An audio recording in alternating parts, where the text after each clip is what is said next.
لا حول ولا قوة إلا بالله العلي العظيم. أعوذ بالله من شر الشيطان الرجيم. أفضل الذكر بسم الله الرحمن الرحيم. الحمد لله الذي علا في توحده ودنا في تفرده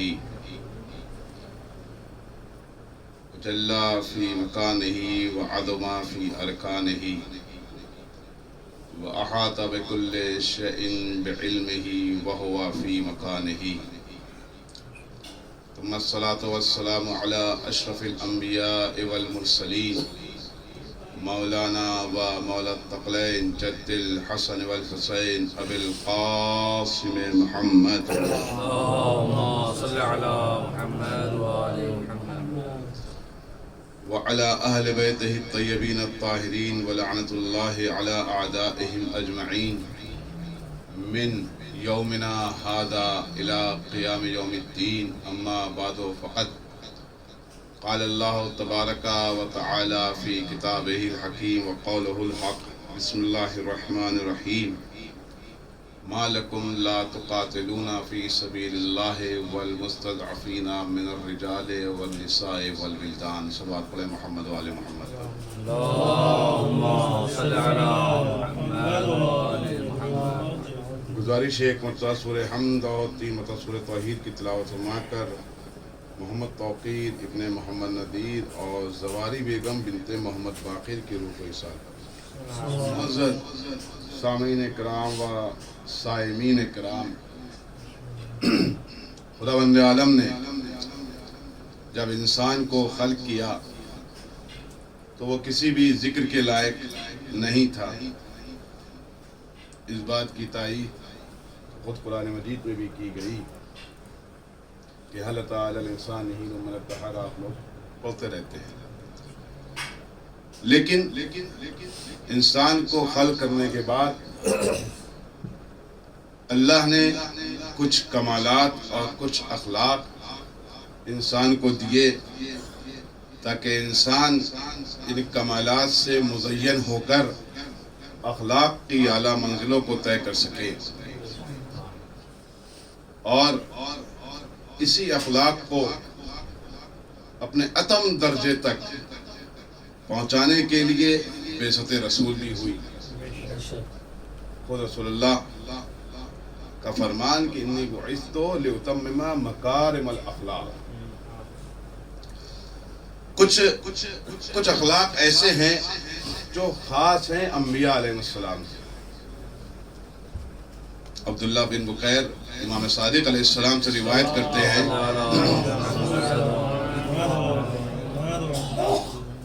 کہ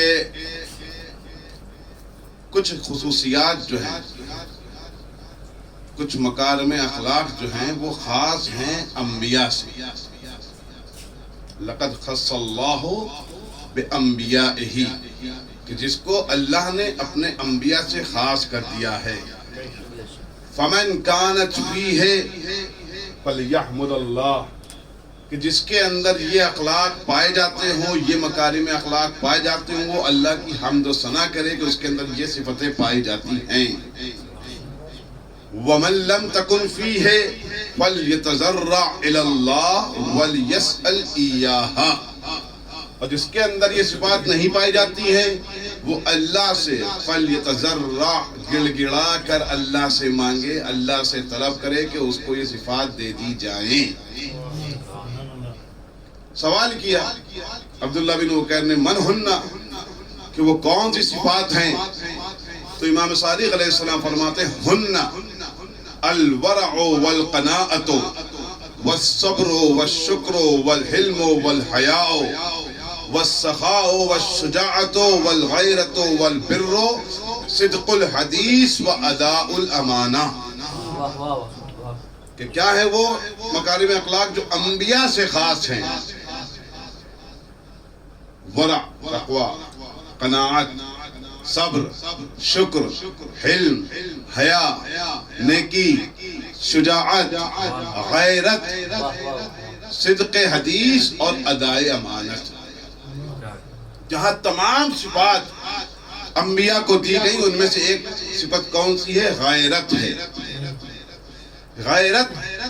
غیرت دینی جو ہے وہ مومن کا تقاضا ہے اور ایمان کی صفات میں سے ہے۔ رسول اللہ فرماتے ہیں کہ ان الغیرۃ من الایمان، کہ غیرت ایمان کا جز ہے، ایمان کا حصہ ہے، ایمان کا تقاضا ہے۔ جس کے اندر جتنا زیادہ قوی ایمان ہوگا اس کے اندر اتنی زیادہ غیرت بھی پائی جائے گی، جس کا ایمان جتنا زیادہ کم ہوگا اس کے اندر اتنی غیرت بھی کم پائی جائے گی۔ اور نہ صرف مومنین کی صفات میں سے بلکہ انبیاء کی صفات جو میں نے آپ کے سامنے عرض کیا کہ رسول اللہ فرماتے ہیں کانا ابراہیم غیورن، کہ جناب ابراہیم کیا تھے؟ غیور تھے۔ بلکہ نہ صرف انبیاء بلکہ رسول اللہ اپنے بارے میں کہتے ہیں کہ وہ انا اغیر منہ، کہ میں ابراہیم سے زیادہ غیرت مند اور غیور ہوں۔ رسول اللہ کی غیرت، ایک واقعہ آپ کے سامنے عرض کروں کہ غیرت کی کتنی زیادہ اہمیت ہے اسلام میں۔ میں اپنے تمہیدی مراحل گزرتے ہوئے بس 2-4 منٹ میں آپ کے سامنے اپنے اصل موضوع کو پیش کرتا ہوں، اور کیونکہ وقت زیادہ نہیں ہوتا ماہ رمضان کی مجالس میں تو تمہید بھی چھوٹی سی اور اصل مطلب بھی چھوٹا سا بیان کر کے اس کو جو تکلفات منڈی اس کو میں انشاءاللہ بیان کروں گا آپ کے سامنے کہ رسول اللہ کے سامنے کچھ قیدیوں کو پیش کیا گیا۔ جب ان قیدیوں کو پیش کیا گیا تو ان قیدی میں سے ایک قیدی کو رسول اللہ نے آزاد کر دیا۔ پوچھنے والے نے پوچھا کہ یا رسول اللہ کے سارے قیدیوں کو چھوڑ کر آپ نے اس قیدی کو ہی کیوں آزاد کیا ہے؟ کہا اس کے اندر ایک ایسی صفت پائی جاتی ہے جس کو اللہ بھی پسند کرتا ہے اور اللہ کا رسول بھی پسند کرتا ہے۔ کہا وہ صفت کیا ہے؟ کہا یہ اپنے اہل حرم کے لیے شدت کے ساتھ غیرت مند ہے، لہذا میں اس کو آزاد کرتا ہوں۔ اور صرف رسول اللہ ہی نہیں، رسول اللہ کہتے ہیں کہ واللہ اغیر منی واللہ عز وجل یحب من عبادہ الغیور، کہ اللہ مجھ سے زیادہ غیور ہے اور اللہ اپنے ان بندوں کو پسند کرتا ہے جن کے اندر غیرت پائی جاتی ہے۔ اب غیرت کیا آپ نے مسائل دیکھ لی، مراحل دیکھ لی، غیرت کی آپ نے صفات کو دیکھ لیا، غیرت کیا کیا مرتبہ ہے۔ اسی غیرت کو للکارتے ہوئے خداوند عالم آئے مبارکہ میں کہہ رہا ہے وَمَا لَكُمْ لَا تُقَاتِلُونَ، تمہاری غیرت کہاں چلی گئی ہے؟ تمہارے رگوں کا خون ٹھنڈا پڑ گیا ہے، تم اپنے گھروں میں بیٹھے ہوئے ہو، تمہیں احساس نہیں ہوتا ہے کہ تمہارے بھائی مارے جا رہے ہیں، تم آرام سے بیٹھے ہوئے ہو۔ خداوند عالم غیرت کو وَمَا لَكُمْ، تمہیں کیا ہو گیا ہے؟ اس غیرت کو للکارتے ہوئے خداوند عالم کہہ رہا ہے کہ لا تقاتلون فی سبیل اللہ والمستضعفین، کہ اللہ کی خاطر نہ تم قتل و قتال کرتے ہو اور نہ ہی مستضعفین کو ظالمین کے عذاب سے چھٹکارا دلوا رہے ہو۔ مستضعفین ہیں، کمزور ہے، چاہے وہ مسلمان ہو یا غیر مسلمان ہو، کمزور کی مدد کرنا ضروری ہے، چاہے وہ اپنا ہو چاہے پرایا ہو۔ مَا لَكُمْ لَا تُقَاتِلُونَ فِي سَبِيلِ اللَّهِ وَالْمُسْتَضْعَفِينَ، کیوں نہیں تم مستضعفین کی مدد کرتے ہو؟ کیوں نہیں تم مستضعفین کی خاطر اپنے گھروں سے نکل رہے ہو؟ کیوں تم مستضعفین کی صدائے فریاد پر اپنی آواز کو کیوں نہیں بلند کرتے ہو؟ اب اس آیت میں خداوند عالم نے آپ دیکھیں کہ 2 چیزوں کی طرف متوجہ کرایا، ایک غیرت، دوسری قدرت۔ دیکھو مسلمانوں، تمہارے پاس اگر یہ 2 چیزیں ہوں گی تو تم جو ہے دنیا میں کبھی بھی جھکو گے نہیں، کسی کے سامنے تمہیں جھکنا نہیں پڑے گا۔ ایک تمہارے اندر جتنی زیادہ غیرت ہوگی، کیونکہ غیرت ہے تقاضا ایمان کا، غیرت اگر ہے تو ایمان بھی ہے۔ میں نے آپ کے سامنے عرض کیا ان الغیرۃ من الایمان، کیونکہ ایمان کا جز ہے غیرت۔ اگر غیرت ہے تو ایمان بھی ہے، اور ایمان ہے تو شجاعت بھی ہے، یعنی آپ جتنے بڑے غیرت مند ہیں اتنے ہی بڑے ایماندار ہیں اور اتنے ہی بڑے شجاع بھی ہیں۔ لیکن اگر آپ کے اندر غیرت مندی نہیں ہے، آپ غیور نہیں ہیں، تو آپ کو اپنے آپ کو شجاع کہنے کا بھی حق نہیں ہے۔ توجہ ہے نا؟ تو کیا کہا؟ اچھا قتل و قتال بھی کون کرے گا؟ جس کے پاس قدرت ہوگی وہی تو کرے گا نا۔ قتل و قتال کرنے کے لیے قدرت کا ہونا بھی بہت ضروری ہے۔ ایک آدمی جو قادر نہیں ہے کسی بھی اعتبار سے، جسمانی اعتبار سے، مالی اعتبار سے، اسلحے کے اعتبار سے، قوت کے اعتبار سے، کسی بھی اعتبار سے اگر وہ قادر نہیں ہے تو کیسے قتال کرے گا؟ لہذا اللہ نے کہا کہ تم اپنے آپ کو غیرت مند بھی بناؤ اور اپنے آپ کو قدرت مند بھی بناؤ۔ جب تمہارے اندر یہ غیرت ہوگی، جب تمہارے اندر یہ قدرت ہوگی، تو جب کوئی کمزور، کوئی بھی ستم زدہ، کوئی بھی ظلم زدہ تم کو آواز دے گا تو تمہاری غیرت تم کو تمہیں گھر میں نہیں بیٹھنے دے گی۔ تمہاری غیرت تمہیں گھر میں نہیں بیٹھنے دے گی۔ آپ دیکھیں کہ آج دنیا میں کتنا ظلم ہو رہا ہے مسلمانوں پہ، خاص طور سے فلسطین پر۔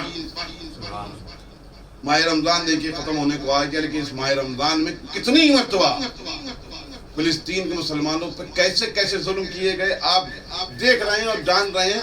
میں صرف بیان کر رہا ہوں تذکراً، لیکن ایک سوال ہوتا ہے کہ ہم فلسطین کے مسلمانوں کی مدد کیوں کریں؟ ایک تعصبی فرقہ بھی، ایک تعصبی جذبہ بھی پایا جاتا ہے ہمارے اندر۔ کیا ہم فلسطین کے مسلمانوں کی مدد کیوں کریں؟ انہوں نے تو ہمارے لیے کچھ نہیں کیا، کیوں کریں؟ فلسطین میں تو مسلمان بھی ہیں، کہیں نہ کہیں یہودی عیسائی بھی ہیں۔ ایک امام صادق علیہ السلام سے ایک روایت آپ کے سامنے عرض کرتا ہے، ایک صلوات پڑھیں محمد والے محمد پر۔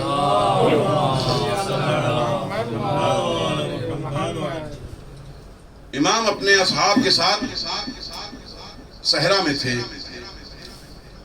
صحرا میں انہوں نے دیکھا کہ کوئی شخص ہے جو اپنے آثار کے ذریعے سے اس کی جو چہرے کی رونق ہے وہ دکھائی نہیں دے رہی ہے، پریشان ہے، مبتلا ہے، اور ہاتھ کچھ ایسے کر رہا ہے کہ امام کو لگا کہ یہ کچھ مانگ رہا ہے، اس کو کسی چیز کی ضرورت ہے۔ اپنے اصحاب کو بھیجا اور کہا جاؤ دیکھو اس کی کیا پریشانی ہے۔ اصحاب گئے اور اس کی جو پریشانی تھی پوچھ کر آئے۔ امام نے کہا کہ تم نے اس کی پریشانی کو دور کر دیا؟ تو اصحاب جواب دیتے ہیں ہم نے اس کی پریشانی، اس کی مشکل کو دور نہیں کیا۔ امام نے پوچھا کیوں؟ کہا کیونکہ وہ یہودی تھا۔ کہا کہ وہ یہودی تھا۔ تو امام فرماتے ہیں ہمیں اس سے مطلب نہیں ہے کہ وہ یہودی ہے یا عیسائی ہے، وہ ضرورت مند تھا، ہمیں اس کی ضرورت کو پورا کرنا ہے۔ جب ایک ضرورت مند تمہارے دروازے پر آ جائے، تم سے سوال کرے، تو تم اس کی ضرورت کو پورا کرو، تم اس کی مدد کو پورا کرو۔ یہ نہ دیکھو کہ وہ اپنا ہے یا غیر ہے، یہ نہ دیکھو کہ مسلمان ہے غیر مسلمان ہے، بلکہ ظلم کے مقابلے میں آپ کے سامنے میں عرض کروں کہ تاریخ نے ایک ایسا واقعہ بھی دیکھا کہ جس میں ایک بھی مسلمان نہیں تھا لیکن ظلم کے مقابلے میں کھڑے ہوئے، جس کو حلف فضول کہا جاتا ہے۔ تحالف فضول، تحالف فضول اپنے آپ میں انوکھا حلف ہے یا معاہدہ ہے، آپ کہہ لیں۔ کیا ہے اس کا ایک چھوٹا سا میں پس منظر آپ کے سامنے پیش کروں کہ اس کو تحالف فضول کیوں کہا جاتا ہے۔ سب سے پہلے یہ بتا دوں آپ کے سامنے کہ فضول جو ہے جمع آپ جانتے ہیں، اور فضول اس لیے کہا جاتا ہے کیونکہ اس حلف میں یا اس معاہدے میں فضل نام کے 3 آدمی جو تھے وہ اس میں شامل تھے، فضل بن بزاعہ، فضل بن مشاعہ اور فضل بن قضاعہ۔ یہ 3 فضل تھے، لہذا اس کو تحالف فضول کہا گیا۔ اس کو یہ تحالف ہوا کیوں، یہ حلف اٹھایا کیوں گیا؟ یہ اس لیے اٹھایا گیا کہ ایک مرتبہ زبید سے ایک شخص، زبید ایک جگہ کا نام ہے، زبید سے ایک شخص مکے میں اپنا سامان بیچنے کے لیے آیا۔ جب وہ سامان بیچنے کے لیے آیا تو عاص بن وائل نے اس کا سامان خریدا، اور سامان خریدنے کے بعد پیسے نہیں دیے، پیسے نہیں دیے۔ اس نے پیسے مانگے، انہوں نے کہا نہیں دیں گے۔ وہ اپنی فریاد لے کے ان کے جو اشراف تھے قریش کے، ان کے پاس گیا کہ بھائی ہمارا سامان لیا ہے ان صاحب نے اور ہمارا پیسہ نہیں دے رہے ہیں۔ تو اشراف نے ان کی صدا کو نہیں سنا، ان کو دھتکار دیا وہاں سے کہ ہم نے کیوں۔ یہ جو عاص بن وائل تھا یہ بڑا اثر و رسوخ والا آدمی تھا، لہذا کوئی بھی اس کے سامنے بولنے کی ہمت نہیں کر رہا تھا۔ لیکن یہ دوسرے لوگوں کے پاس گیا۔ دیکھیں کہ اس نے ہمیں ایک چیز سکھایا کہ تمہارے اوپر اگر ظلم ہو رہا ہے تو جہاں تک ہو سکے تو اپنی آواز کو بلند کرو، کیونکہ ظلم سہنا بھی ایک طرح کا ظلم ہوتا ہے۔ دیکھیں یہ پردیسی تھا، عاص بن وائل مکہ کا اثر و رسوخ والا آدمی تھا، لیکن پھر بھی اپنی فریاد کو لے کر جا رہا تھا۔ لیکن جب اس نے صاحب مروت و غیرت مند لوگوں کے سامنے اپنی فریاد کو رکھا، وہ صاحب غیرت صاحب مروت کون تھے؟ وہ بنی ہاشم و بنی مطلب تھے، جن کے سامنے اس کی جب صدائے فریاد پہنچی تو انہوں نے آپس میں اکٹھا ہوئے، اس میں بنی ہاشم بھی ہیں، بنی مطلب بھی ہیں، اور بنی اسد بھی ہیں، اور بنی تمیم بھی ہیں، یہ سارے کے سارے جب اکٹھا ہوئے اور انہوں نے دیکھا کہ اس کے اوپر ظلم کیا گیا ہے، تب انہوں نے ایک عہد کیا کہ اب جب کبھی بھی کسی کے اوپر ظلم کیا جائے گا تو ہم اکٹھا ہو کر اس ظلم کو دفع کریں گے۔ ایک وجہ یہ بتائی جاتی ہے تحالف فضول کی۔ دوسری وجہ کئی سارے واقعات ہوئے۔ مکے میں لوگ کیا کرتے تھے؟ تجارت کے لیے آتے تھے۔ مکہ جو تھا کیا تھا؟ تجارت کا مرکز تھا، بزنس ہب تھا، وہاں پر لوگ تجارت کے لیے آتے تھے۔ تو یہ جو ڈاکو تھے مکے کے، یہ ڈاکو تھے سعودی کے، جو آج بھی ڈاکو ہیں لیکن لوٹنے کا طریقہ دوسرا اختیار کر رکھا ہے۔ توجہ ہے نا آپ کی کہ بھائی کیا کرا؟ ان کو لوٹا، حجاج کو، تجار کو لوٹا۔ جب لوٹا تو کیا ہوا؟ ایک بار نہیں، دو بار نہیں، کئی بار یہ واقعہ ہوا۔ لوگوں نے فریاد بلند کی کہ تمہاری شرافت کہاں چلی گئی؟ تب یہ واقعہ ہوا۔ بہرحال اسباب کئی سارے بیان کیے جاتے ہیں، انہی اسباب میں سے ایک سبب کون سا بیان کیا جاتا ہے؟ یہ زبید والا شخص جو اس کا واقعہ بیان کیا جاتا ہے۔ یہ تحالف فضول ہوا۔ اس کی اہمیت کیوں ہے؟ اس کی اہمیت اس لیے ہے کہ بعثت سے 20 سال پہلے جب نبی نے اپنی نبوت کا اعلان نہیں کیا تھا، رسول اللہ کی عمر 20 سال تھی، اپنے چچاؤں کے ساتھ اس حلف فضول میں شامل ہوئے تھے۔ اس حلف فضول میں شامل ہوئے تھے۔ رسول اللہ نے خود بیان کیا کہ میں اپنے چچاؤں کے ساتھ اس حلف میں شامل ہوا۔ اس حلف کی اتنی اہمیت کیوں ہے؟ کیونکہ رسول اللہ کی تائید اس کو حاصل ہے۔ رسول اللہ نے کہا کہ لو دعیتو بہی فی الاسلام لعجبتو، بعثت سے 20 سال پہلے مجھے اس حلف میں بلایا گیا تھا اور میں اس میں گیا تھا، لیکن اسلام ظاہر کرنے کے بعد بھی اگر مشرکین مجھے اس حلف میں دعوت دیتے تو میں اس دعوت کو قبول کرتا۔ آپ دیکھیں کہ سربراہ وحدانیت، سربراہ لشکر وحدانیت مشرکین کے ساتھ اس مسئلے میں ان کی مدحت کر رہا ہے۔ اس سے ہمیں پتہ چلتا ہے کہ مظلوم کی مدد کی کتنی زیادہ اہمیت ہے۔ صلوات پڑھیں محمد و آل محمد پر۔ یہ اہمیت ہے مظلومین کی مدد کی، یہ اہمیت ہے ظلم کو دفاع کرنے کی، یہ اہمیت ہے ظالمین سے نفرت کرنے کی۔ قرآن مجید کہہ رہا ہے اما السائل فلا تنہر، کہ سائل کو جھنجھوڑو نہیں، سائل کو خالی ہاتھ نہ لوٹاؤ۔ فلسطین کے مسلمان نہ جانے کتنے سالوں سے مسلمانوں کے دروازوں پر دستک دے رہے ہیں، خاص طور سے عربوں کے دروازوں پر دستک دے رہے ہیں، لیکن یہ عرب جو اپنی سو کالڈ غیرت کی خاطر لڑکیوں کو درغور کر دیا کرتے تھے، آج ان کی غیرت اتنی مر چکی ہے کہ فلسطین میں بچوں کو مارا جا رہا ہے، عورتوں پہ ظلم کیا جا رہا ہے، بوڑھوں پہ ظلم کیا جا رہا ہے، اور ان کے کانوں پر جوں تک نہیں رہ گئی ہے۔ یہ ان کی غیرت مر چکی ہے۔ امیر المومنین، ظلم کی دفاع اگر کرنا سیکھنی ہے تو کس سے سیکھو؟ امیر المومنین سے سیکھو، اور ان سے بہتر ظلم کی دفاع کرنا ہمیں کوئی سکھا بھی نہیں سکتا ہے۔ امیر المومنین اپنی وصیت میں امام حسن و امام حسین کو مخاطب ہو کر کہہ رہے ہیں کہ کونا للظالم خصما وللمظلوم عونا، کہ ظالم کے ہمیشہ دشمن بن کے رہنا اور مظلوم کے ہمراہ، مظلوم کے ساتھ کھڑے رہنا۔ امیر المومنین سے بڑا مدافعین کوئی ہو ہی نہیں سکتا جس نے ظلم کی دفاع کی، اور امیر المومنین سے بڑا غیرت مند بھی کوئی نہیں ہو سکتا۔ امیر المومنین کی غیرت کا اندازہ اس سے لگائیں آپ کہ امیر المومنین کی دور خلافت میں ایک یہودی عورت کے پیر سے پازیب چھین لی گئی۔ امیر المومنین کو جب پتا چلا، امیر المومنین 40 دن تک پریشان رہے۔ 40 دن تک امیر المومنین ہمارا اور آپ کا مولا مضطرب رہا۔ کیوں؟ کیونکہ علی کے ہوتے ہوئے کسی کے ساتھ ظلم ہو جائے یہ علی کو گوارا ہے۔